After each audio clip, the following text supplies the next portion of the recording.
जवा कुसुम संकाशम काश्यपेयं महाद्युतिं ध्वन्तारिं सर्वपापघ्नं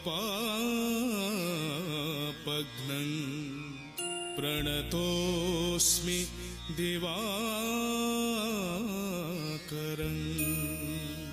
ॐ भास्कराय विद्महे महातेजाय धीमहि तन्नो सूर्यः प्रचोदयात्।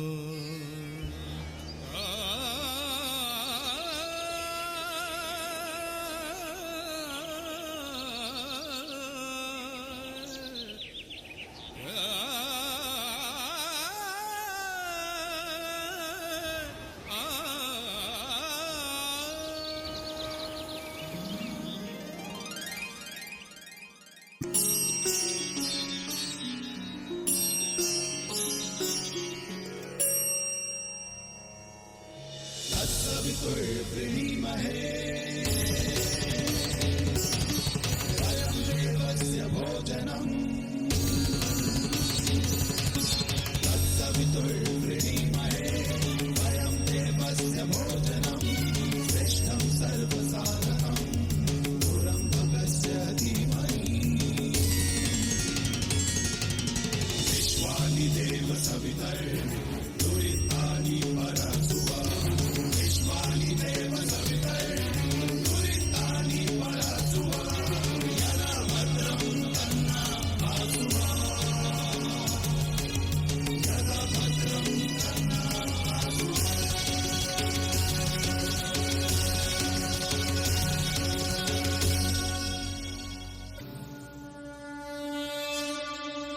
ओम सूर्याय नमः। सूर्य देवता मंदिर निर्माण जार नाम कोणार्क मंदिर। 1250 मसीहार कहानी जितेबले राजा नांगुल नरसिंह देव शासन करुथिले, ठीक सेतिकी बेले कोणार्क मंदिर निर्माण निमंते हजार हजार कारीगर डका जाइथिला। 1200 बढ़े दीर्घ 12 वर्ष धरी कोणार्क मंदिर निर्माण कार्य करुथिले, किंतु मंदिर दधि नौती केही हेले मारी पारि नथिले। सेथिपाई समस्ते चिंतित थिले। ठीक सेही समय रे माँ पाखरे अली करी विशु महाराणा पुओ धर्मा बापा को देखा करने गला। बापा को से पिलादिन देखि नथिले मध्य कारीगरी विद्यारे पारंगम थिला। बापा को सह देखा हेबा परे 12 वर्षर धर्मा 1200 बढ़ई को चिंतारे देखि मंदिरर मुंडी मारिबा पई प्रस्तुत हो गला एवं परे से मंदिरर मुंडी मध्य मारिथिला। समस्त 1200 बढ़ई को मनरे खुशीर लहरी खेली जाइथिला।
जातिर अतीत कहानी कहे शिला लेखा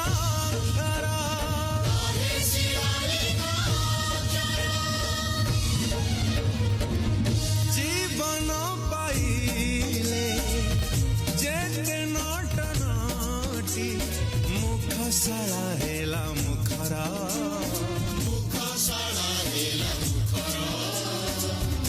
आमरी कड़ा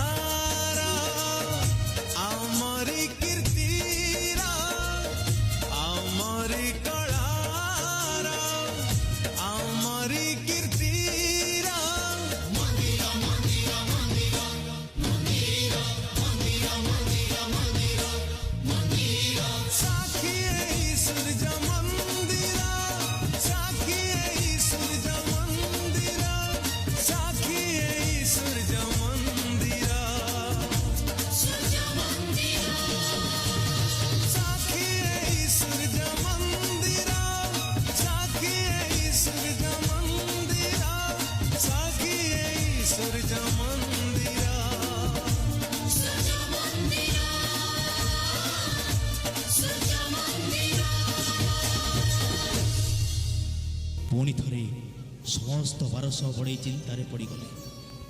ଯଦି ରାଜା ଜାଣିବେ 1200 ବଢ଼େଇ ଯେଉଁ କାମ କରିପାରିଲେନି, ସାଧାରଣ 12 ବର୍ଷର ବାଳକ ସେ କାମ କରିଦେଲା, ତାହେଲେ ସମସ୍ତ କଣ୍ଟା ଛେଦନ କରାଯିବ। ପରେ ବିଶୁ ମହାରାଣା ଚିନ୍ତାରେ ପଡ଼ିଗଲେ ଯେ 1200 ବଢ଼େଇରେ ଯିବେ ନା ପୁଅ ଧର୍ମରେ ଯିବେ, 1200 ବଢ଼େଇରେ ଯିବେ ନା ପୁଅ ଧର୍ମରେ ଯିବେ। ଏକଥାକୁ ଶୁଣି ଏକଥାକୁ ଦେଖି ଧର୍ମା କୋଣାର୍କ ମନ୍ଦିର ଉପରୁ ଚନ୍ଦ୍ରଭାଗା ନଦୀକୁ ଡେଇଁ ନିଜେ ବଳିଦାନ ଦେଇଦେଲା। ଆଉ ସମସ୍ତେ ଆର୍ତ୍ତନାଦ ଚିତ୍କାର କରି କହିଲେ, ଧର୍ମା ଧର୍ମା।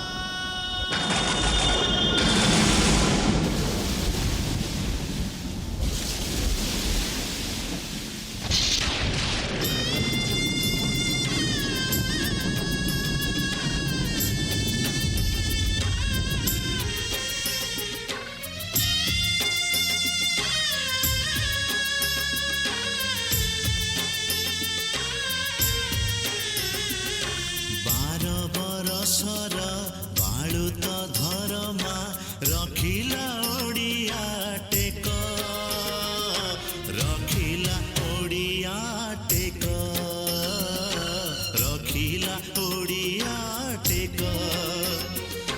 ରକତେ ଆଙ୍କିଲା ଛବିଟିଏ, ଆହା ରକତେ ଆଙ୍କିଲା ଛବିଟିଏ, ଆହା ନା ତାର କୋଣାର୍କ, ନା ତାର କୋଣାର୍କ, ନା ତାର କୋଣାର୍କ, ନା ତାର କୋଣାର୍କ।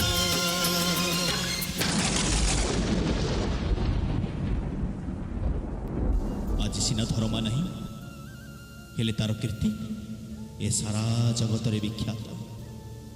ଠିକ୍ ସେମିତି ଅନେକ ପ୍ରତିଭା ଥିବା ବାଳକ ଆଜି ପାଠ ପଢ଼ି ପାରୁନାହାନ୍ତି, ବାହାରେ କାମ କରୁଛନ୍ତି, ଭିକ ମଧ୍ୟ ମାଗୁଛନ୍ତି।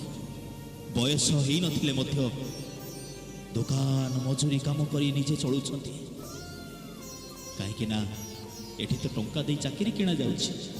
ପାଠ ପଢ଼ିବା ପାଇଁ, ଚାକିରି କରିବା ପାଇଁ ଟଙ୍କା ହିଁ ଟଙ୍କା ଦରକାର। ଏଥିପାଇଁ ଦାୟୀ କିଏ? ଆଜି ବି କାନ୍ଦୁଛି ସେଇ ଧରମା, କାନ୍ଦୁଛି ସେଇ 12 ବର୍ଷର ଧରମା, କାନ୍ଦୁଛି କାନ୍ଦୁଛି।